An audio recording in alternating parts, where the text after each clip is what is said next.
In Lima, Peruvians prepare for a new national march on Tuesday to demand the resignation of President Dina Boluarte, while in the southern region of Puno, demonstrators mobilized in ceremony in memory of the civilian killed by the police repression.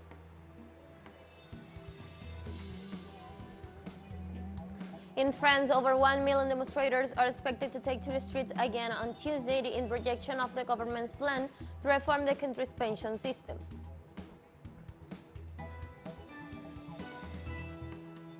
Pope Francis arrived on Tuesday in the Democratic Republic of the Congo, beginning his fifth trip to the African continent.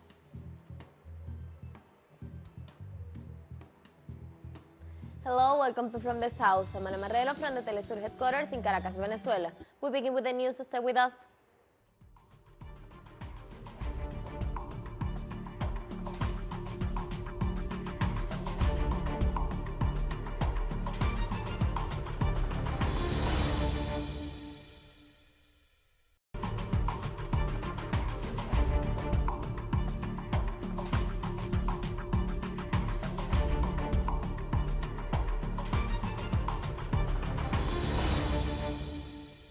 On Tuesday, Peruvian labor unions, social organizations, and progressive parties called for a new national march to demand the resignation of President-designated Dina Boluarte, the holding of early elections, and the dissolution of the Congress. The General Confederation of Peruvian Workers and the National Assembly of the Peoples specified that this call is similar to the January 19, when delegations from different regions of the country marched through Lima to voice their demands. The organizers of the massive mobilizations indicate that they will gather in the central 2 de Mayo square in the afternoon to demand once again the resignation of the president in charge, Dina Boluarte.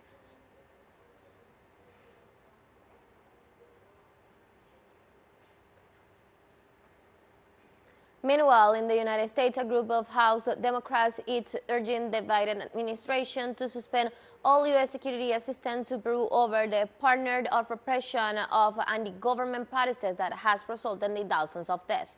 As Peru Foreign Minister in Washington this week seeking international support for Dina Boluarte's government, the Democrats sent a letter urging the U.S. President Joe Biden to halt all security assistance to the South American country until it pushes an end to the crackdown of the Peruvian officials responsible for the human rights abuses are held accountable. The letter signed by U.S. lawmakers state that security forces have indiscriminately responded with almost no regard for protesters' human rights, and that rather than working to de-escalate the situation, the Boluarte government has substantially increased tensions by classifying protesters as terrorists and limit citizens' right of movement.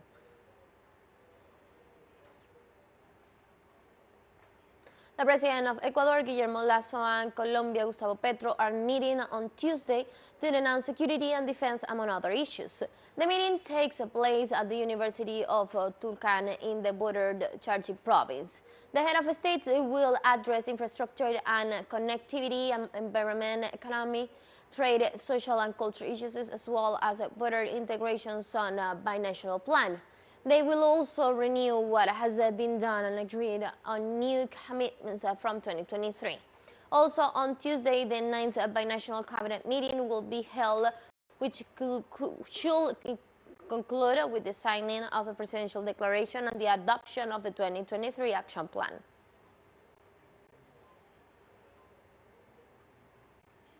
In Brazil, the intervention of the Federal District Public Security ends on Tuesday after being established by the Brazilian President Luiz Inácio Lula da Silva in the face of the coup attempt in January the 8th.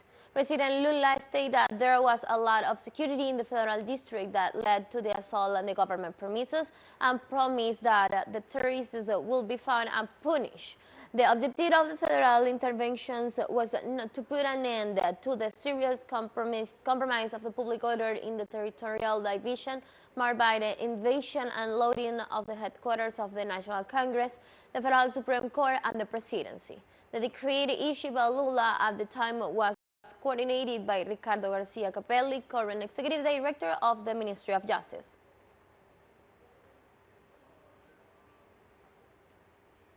The government of Argentina announced on Tuesday a work agenda together with private sectors for the energy development of the nation. Among the measures recently taken by the national government is the expansion of the Ensenada Barragán thermal power plant with an investment of approximately $250 million. The Argentine government's agenda includes the completion of the Nestor Kirchner gas pipeline between June and July, as well as the creation of liquefied natural gas plants to achieve energy self-sufficiency, and messes energy exports to the region and Europe. However, the private sectors warn that for the required investments to move forward, it is essential to pass a law in the Congress, which is blocked by the opposition to Fernandez's government.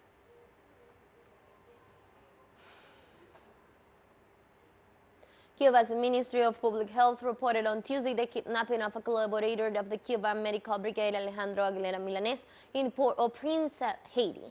The act was perpetrated on January 23rd by gangs operation outside the law of the Caribbean country. Alejandro Aguilera Milanes is a worker of the Provincial Health Directorate in the eastern Cuban province of Las Tunas, and in Haiti, he worked as a driver for the medical mission. The source points out that steps were taken immediately and with due discretion with the Haitian authorities to deal with the situation and achieve the safe and prompt release of the Cuban collaborator.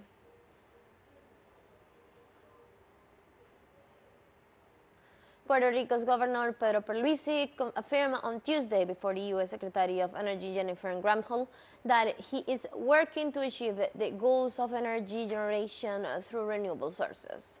The Puerto Rican governor made the statement despite the fact that his administration has yet handed over the generation of the state-run Puerto Rico Electric Power Authority to company Genera PR, which promotes the use of natural gas.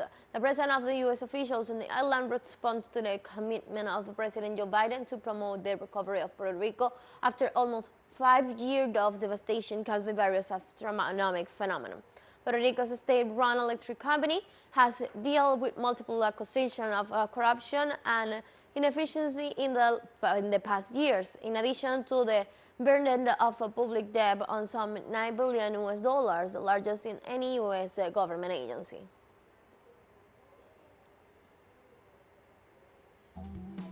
Let's take a very short break now, but remember, you can now follow us on our TikTok account as TeleSUR English, in which you will be able to see news in different formats, news updates, and more. Stay tuned for more news.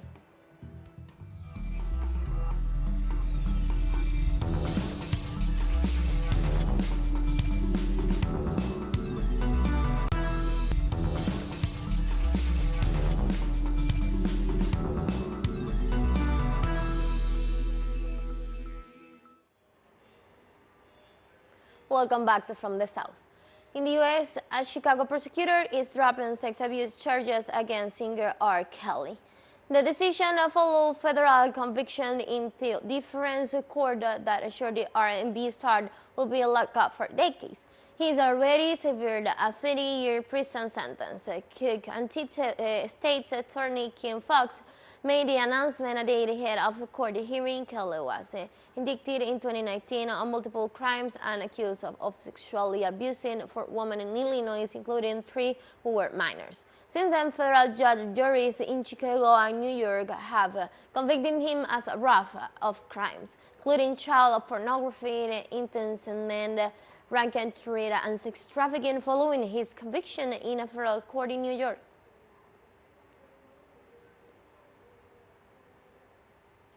In South Korea, U.S. Defense Secretary Lloyd Austin declared on Tuesday that Washington is prepared to use nuclear weapons to defend the country.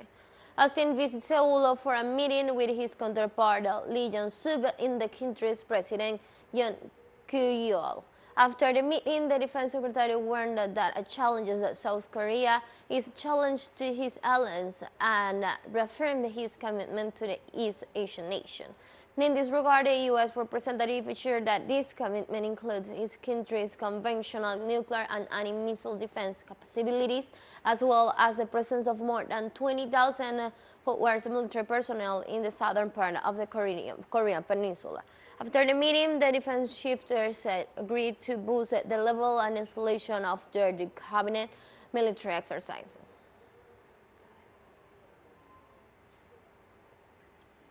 Chinese Foreign Ministry spokeswoman Mao Ning stated that China will continue to firmly defend the legitimate interests of its companies when commenting on the new restrictions imposed by the U.S. on the Chinese telecommunications Huawei. According to the Financial Times, the U.S. Department of Commerce informed several companies that it will no longer grant licenses for the transfer of U.S. technology to Huawei.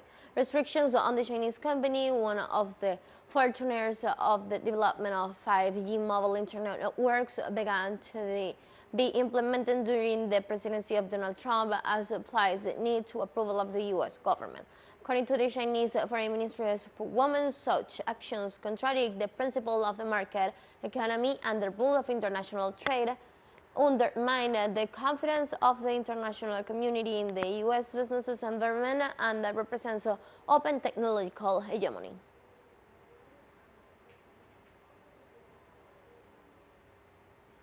French labor leaders hopes to bring more than 1 million demonstrators again into the streets in the latest clash with the government over its plan to push back French retirement age.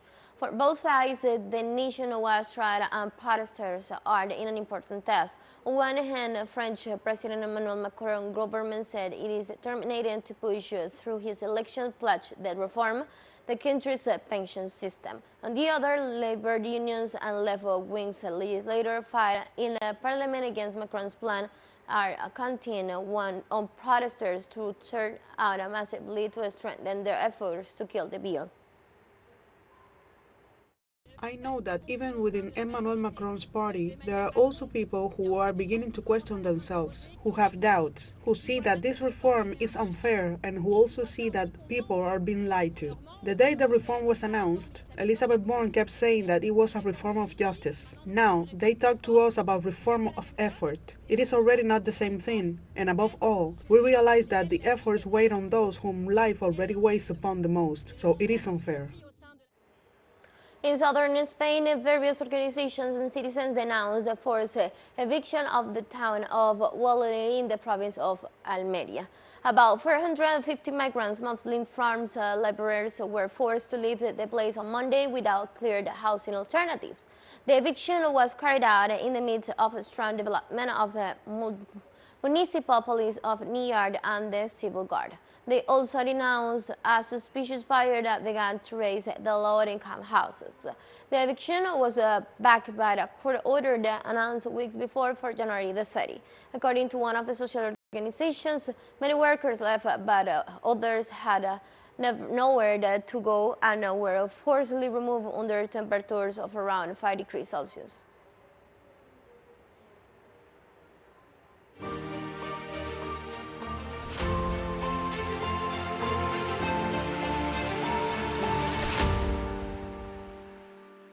Russia's defense ministry reported on Tuesday that artillery had destroyed a Ukrainian naval training base located in the Black Sea port of Oshukov.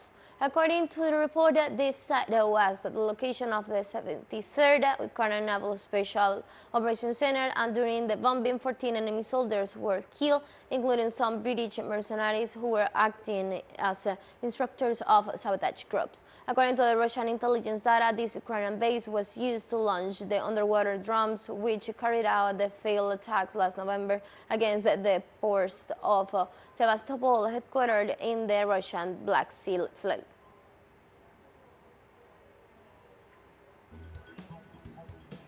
We have more news coming up after this financial break, so don't go away.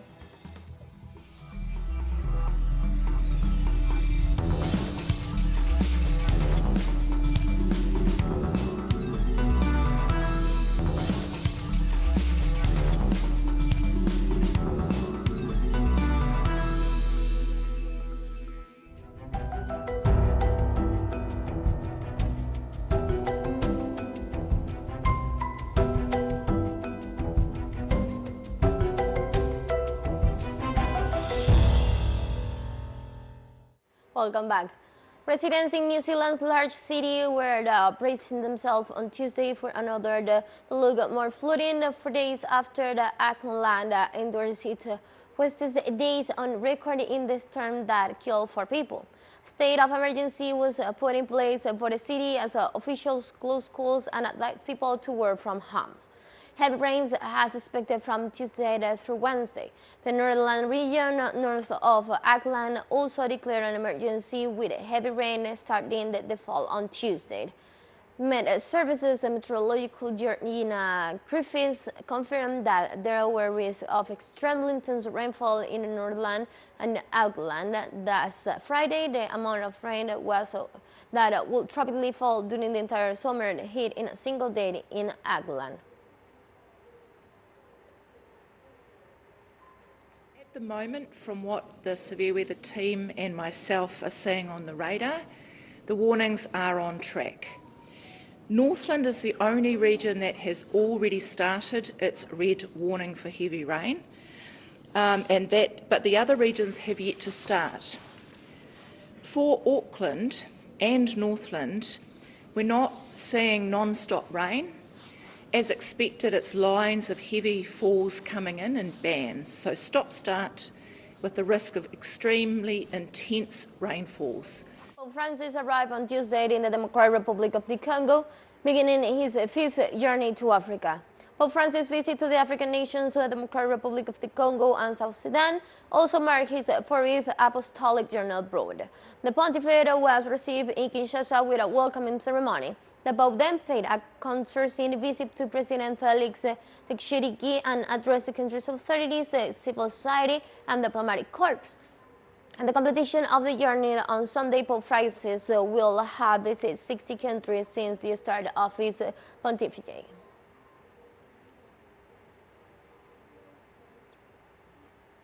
A delegation from the International Monetary Fund met with Pakistan officials in Islamabad on Tuesday to discuss a vital cash injection to prevent a default as the country faces the prospect of looming national bankruptcy.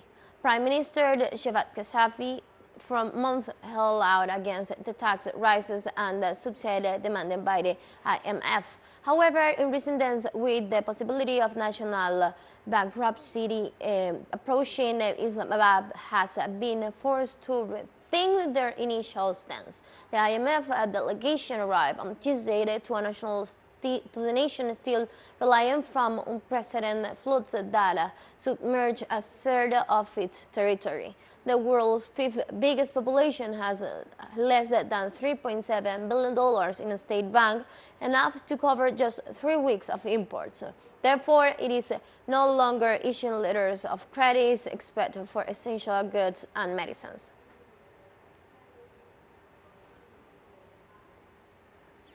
A new death toll from the suicide bombing on Monday inside of a mosque in the city of Peshawar, northern Pakistan, showed that so far 100 people have been killed and 221 injured. The Pakistani authorities reported that 10 of the 221 wounded are seriously injured and other 100 are under medical treatment.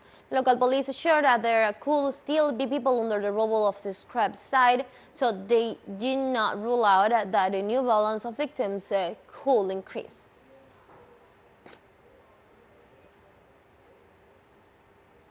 Authorities in Burkina Faso said on Tuesday that at least 28 people were killed in attacks by armed men, including 15 who have been abducted over the weekend. 15 bullet bodies were found on Monday near the Linkugelo, a town in the western province of Koume. Regional Governor Colonel Jean-Charles Samo said in a statement.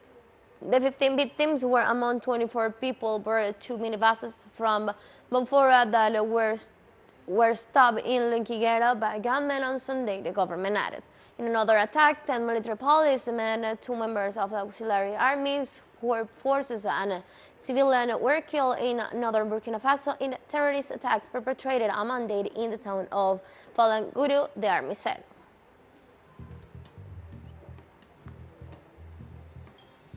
And we have come to the end of this brief, but you can find this and many other stories on our website at telesurenglish.net. You can also join us on our socials. We're on Facebook, Twitter, and on Instagram as well. For TeleSUR English, I'm from the South, I'm Ana Marrero, and thank you for watching.